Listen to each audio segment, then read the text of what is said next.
Graça e paz, amados do Senhor, amigos que nos acompanham aqui no canal Somos um Povo. Aqui Pastor Edinaldo compartilhando com você a palavra de Deus e mais uma vez nós vamos um pouquinho da palavra de Deus. Nós vamos estar meditando para que o nosso coração se fortaleça nesses dias de tanta luta, tanta dificuldade e nós possamos encontrar no Senhor a expectativa de vida eterna que somente Ele tem para nos dar. Amados, hoje o nosso texto vai estar lá em Deuteronômio capítulo 4, nós vamos ler apenas do verso de 1 a 4, e como eu sempre digo, vá lá depois, leia com tranquilidade, com tempo, para que assim o Senhor possa ainda mais te mostrar o que a palavra de Deus tem a falar ao nosso coração. Diz assim o texto: E agora, ó Israel, ouça os decretos e as leis que lhe estou ensinando a cumprir, para que vivam e tomem posse da terra, que o Senhor, o Deus dos seus antepassados, dá a vocês. Nada acrescentem às palavras que eu lhes ordeno e delas nada retirem, mas obedeçam aos mandamentos do Senhor, o Deus de vocês, que eu lhes ordeno. Vocês viram com os próprios olhos o que o Senhor fez a Baal-Peor. O Senhor, o seu Deus, destruiu do meio de vocês todos os que seguiram a Baal-Peor. Mas vocês que permaneceram fiéis ao Senhor, o Deus de vocês, estão hoje todos vivos. Amados, esse texto aqui, ele está sendo dito, essa passagem, logo quando Deus chama Moisés e diz assim: Moisés, é tempo do povo tomar a terra que eu prometi, aquela terra que mana leite e mel, aquela terra do qual eu jurei desde o princípio a vocês. É tempo de tomar posse dessa terra. Lembre, porém, que você não irá, porque você não me obedeceu, então você não vai tomar posse, mas sobe o monte que eu vou te mostrar a terra. E antes disso, Deus diz a Moisés: ajunta o povo de Israel e repete todas as leis, todas as orientações, tudo aquilo que eu preconizei para eles, tudo aquilo que eu disse que é para eles fazerem quando lá chegarem. E então, nesse texto, Deus falando a Moisés, ele lembra de Baal-Peor. E quem é que lembra dessa passagem, né? Baal-Peor foi onde os israelitas, os filhos de Deus, aqueles separados que iam tomar posse dessa terra, eles vão a esse local e as mulheres de lá eram muito bonitas. E Deus falou que não era para ter intimidades com ela, não era para se misturar com aquele povo. E então eles pegam e vão, né? E as moabitas os seduzem e pior do que isso, além de os seduzirem, fazem com que dobrem seus joelhos e abram sua boca em adoração a um Deus que não era o Deus que fez todas as coisas. Coisa abominável ao Senhor. O Senhor não permite isso. O Senhor não aceita isso. E de Israel, o Senhor matou então 24 mil pessoas que foram exterminadas pela desobediência. E nesse texto de hoje, quando Deus então diz assim, dos decretos, das leis, da forma de viver, e nós vivemos num momento hoje onde tudo está sendo mudado, as coisas que Deus fez estão sendo mudadas de nome, estão sendo mudado o seu significado, porque nós temos que aceitar formas e modos de viver do qual para Deus é pecado. Porém, nós como povo de Deus, nós temos que ficar com o Senhor. Aquilo que é errado para o Senhor é errado para nós também. E é uma postura que devemos ter, como homens e mulheres consagrados ao Senhor, homens e mulheres que querem ir para o céu. E só há uma forma de ir para o céu: é ter o Senhor Jesus como o único e suficiente Salvador das nossas vidas e ter uma vida digna com a palavra que Ele deixou para que nós pudéssemos ler. Há até aberrações de líderes religiosos dizendo que precisa refazer a Bíblia, dar uma modernidade na Bíblia. A palavra de Deus, ela está escrita e o Senhor diz que aquele que mudar uma frase, aquele que acrescentar ou tirar dela, vai pagar o preço caro que o Senhor vai cobrar. Porque a palavra do Senhor é a palavra de Deus. E como é que Deus determina uma coisa e eu como homem, se sentindo importante, se sentindo prestigiado, vou pegar a palavra de Deus para poder mudar, acrescentar aquilo que eu penso ou tirar aquilo que eu não gosto. Não, nós estamos falando de um Deus maravilhoso, um Deus que fez todas as coisas um Deus que nada pode deter. E então nós temos que ter juízo quando nós olhamos para a palavra de Deus e meditamos nela e ouvimos aquilo que Deus quer falar.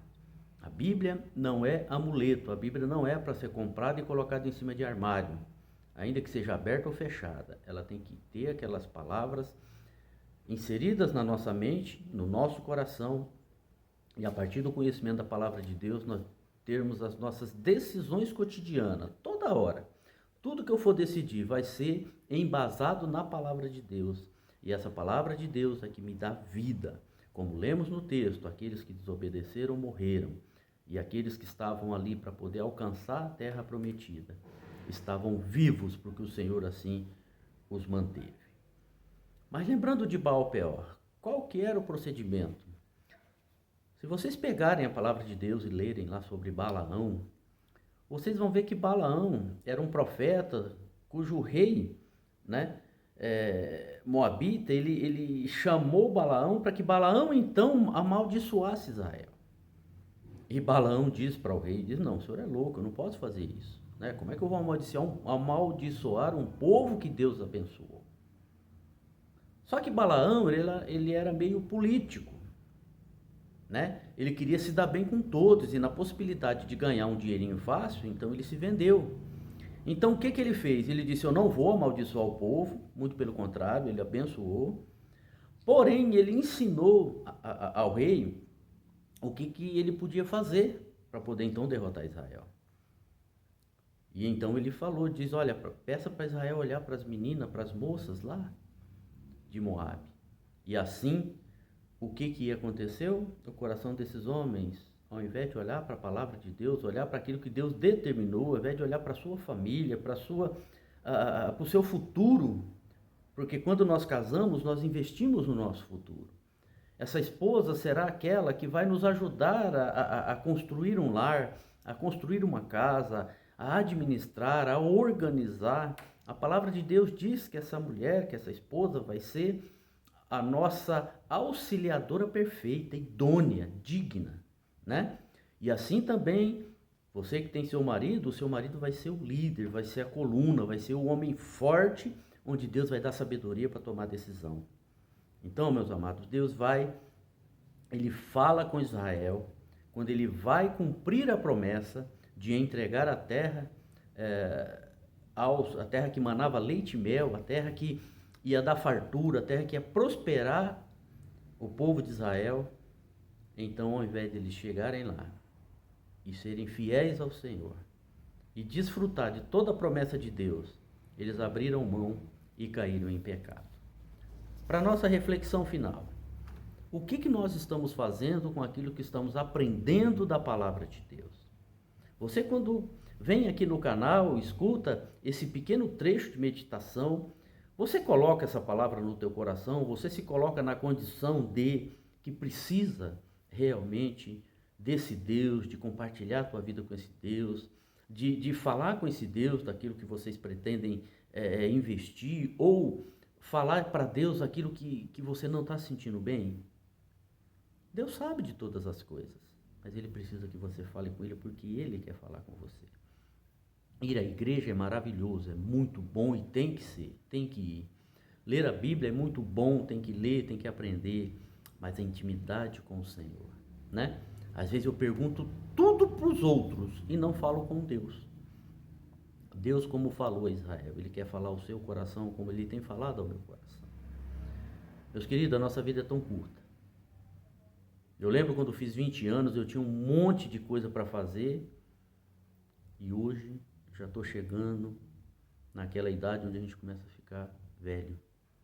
As pernas já doem, né? O cansaço já vem, já não temos tanta perspectiva de muita coisa e a vida já foi. Meu filho está criado, na expectativa de ter netos, e a gente não sabe se chega lá. Agora vem pandemia, vem recessão financeira, e essa luta do dia a dia não garante nada para nós. Mas o Deus de Israel, o Deus de Abraão, o Deus de Isaac, o Deus de Jacó, o Deus que mudou a minha sorte, o Deus que mudou a sorte de tanta gente, o Deus que você busca no teu coração, Ele quer falar com você, Ele quer compartilhar com você, Ele quer entrar na tua casa, na tua vida, Ele quer te dar paz. Paz a qual dinheiro nenhum compra. Paz a qual lugar nenhum tem condição de nos dar. Mas na presença de Deus, Ele vai nos dar duas coisas importantíssimas: paz e convicção de vencer. Já pensou o que é isso, meus amados? Você ter paz para decidir e convicção de que a decisão tomada é a decisão correta. Somente o Senhor pode fazer isso. E o Deus que falou com Israel, o Deus que falou com Moisés, o Deus que falou com Josué, o Deus que falou com tantos outros, aquele Deus que ia lá na viração do dia falar com Adão, lá no paraíso, é o mesmo Deus, ele não mudou, ele não muda. E ele quer falar ao teu coração também. Meus amados, que esse tempo seja um tempo abençoado na tua vida. Eu abençoo a tua casa, abençoo a tua família. Peço a Deus que você possa abrir o coração para entender a palavra de Deus e, mais do que isso, busque ao Senhor. E se tiver alguma coisa para compartilhar comigo, anota lá, compartilha lá, escreve, para que nós possamos crescer no conhecimento e na graça do Senhor Jesus. Para abençoar o nosso canal, dá um joinha, clique no sininho para quando a gente postar novas mensagens, você ser avisado. E mais do que isso, coloque Deus no seu coração e entenda que Ele é teu Deus. E não pense no que os outros vão pensar disso, não. Que Deus ricamente te abençoe. Que você tenha uma excelente semana, um excelente dia. No nome de Jesus.